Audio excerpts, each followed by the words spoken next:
Mr. Vidal. Thank you, Mr. Chair. And I want to thank you, both witnesses, to Ms. Bull and Mr. Metatawabin, for taking time to join us today. I know your opinion is valued by the committee. I'm going to ask one question first to Mr. Metatawabin.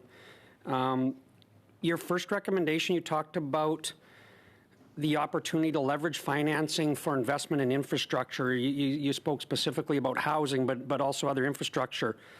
Last week, we heard from the First Nations fiscal management folks about their concept of monetization as a methodology to leverage own source revenues into infrastructure investment to fill a very large infrastructure gap we have in First Nations communities.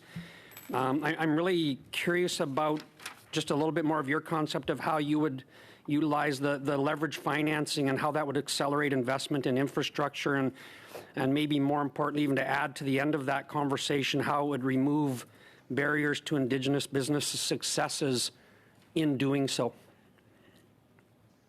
I think it's important to realize that the capital markets have plenty of money to invest into good opportunities.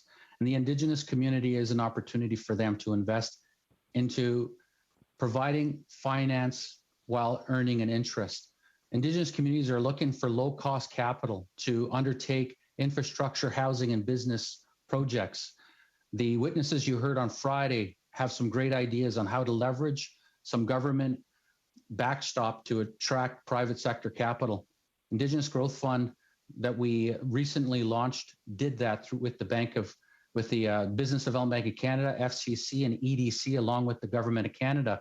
We use this concept of a tiered approach to investors coming in and leaving in an evergreen model as a good model that can be utilized for around the world.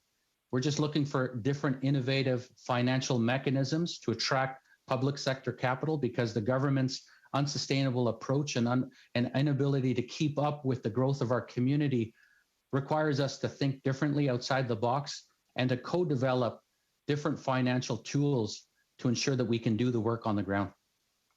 Just go to